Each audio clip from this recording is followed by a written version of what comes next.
जैसे मिहिरकुल एक राजा था, नरेश था, जिसका बाद में उज्जैन के सम्राट यशोवर्मन से सामना हुआ और वह मारा गया। मिहिरकुल अपने को शिव भक्त कहता था। शिव भक्ति के कारण वह पूरे संसार को शमशान बना देना चाहता था, क्योंकि भगवान शिव को शमशान में रहना पसंद है। अब ये क्या है? चिंतन का दोष है उसके अंदर, एक विचार शैली है, एक विचार सारणी है, एक तर्क है जो उसके अंदर घुस गया है कि हम भगवान शिव की आराधना करते हैं, भगवान शिव शमशान में वास करते हैं, तो हम पूरी दुनिया को शमशान बनाएंगे, नष्ट करेंगे। जितने तानाशाह हुए, जितने आक्रांता हुए हैं, कहीं ना कहीं व्यक्तित्व के दोष से पीड़ित हुए हैं। जैसे नादिर शाह, जैसे तैमूर लंग, चंगेज खां, इन आक्रांताओं ने यह ठीक है कि लूटपाट करने में जो अवरोध है उनको मारा, यहाँ तक तो बात समझ में आती है। लेकिन इन लोगों ने दिल्ली के आसपास के क्षेत्रों में कत्लेआम कर दिया। जो मिले उसी को मारो, घर में घुसकर मारो, उसके सिपाहियों, बच्चों को मारा, महिलाओं को मारा, लोगों को मारा, धन देने के बावजूद मारा। ये बात समझ में नहीं आती है। ये क्या है? व्यक्तित्व का दोष, व्यक्तित्व दूषित है। सबसे ज़्यादा ध्यान यहीं पर देना चाहिए। हम लोगों को बच्चों के व्यक्तित्व को दूषित या प्रदूषित नहीं होने देना चाहिए। क्यों?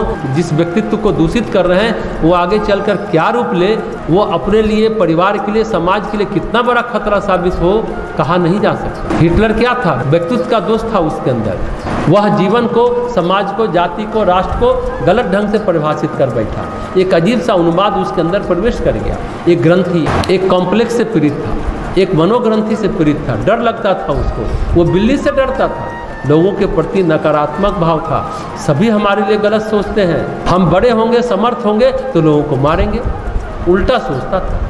तो गोस्वामी जी कहते हैं, उदासीन अरि मित हित, दुष्ट का आप अपकार करो, नुकसान करो, तब वो आपको सताते हैं। ये बात तो समझ में आती है। लेकिन किसी का भी उनसे कोई मतलब नहीं है, दूर तक कोई मतलब नहीं है, उसको भी नुकसान पहुंचाएंगे। शत्रु है तो बात समझ में आती है, मित्र है उनको भी नुकसान पहुंचाएंगे।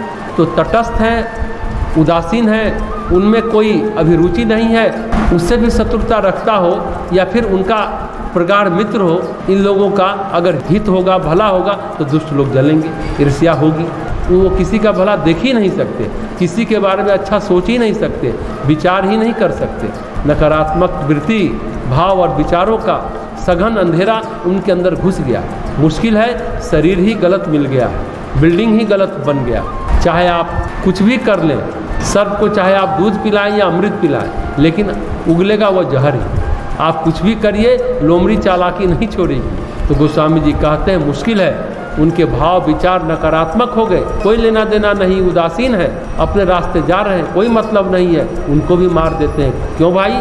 तो अच्छा लगता है। अद्भुत बात। जेपी आंदोलन के समय डकैतों ने आत्मसमर्पण किया। एक डकैत मैनपुरी इटावा जेल में था, उसने कहा था, समर्पण तो हमने कर दिया, पर जब तक हम खून न देखें बेचैनी होती है, उन्माद छा जाता है। खून देखते हैं तो हमें बड़ी प्रसन्नता होती है। हमारे लिए आप व्यवस्था करो कि रोज़ हम खून देखें या खून हम करें। अगर ये व्यवस्था नहीं करोगे तो हम जेल से भाग जाएंगे, लोगों को मारने लगेंगे। एक बकरा वो रोज़ चीर कर खाता था, खून देखता था, जब बकरा चित्कार करता था, मिमियाता था तो हा हा हा हा करता था। व्यक्तित्व का दोष है, कोई दुश्मनी नहीं है, कोई कुछ बिगाड़ा नहीं, फिर भी हम मारेंगे। आज के आतंकवादी, नक्सलवादी का भी मनोविज्ञान ठीक करना होगा।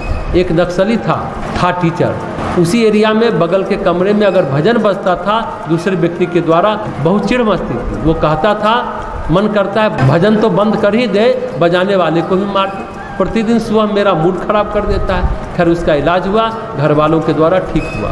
चलो इसने कुछ बिगाड़ा तो मारने का भाव आया, शत्रु की तरह लगा इसको, लेकिन मित्र है तब भी सताएंगे। उदासित अरि मित हित सुनत जरही खल रीति, अच्छा सुन लिया किसी का तो जलते हैं।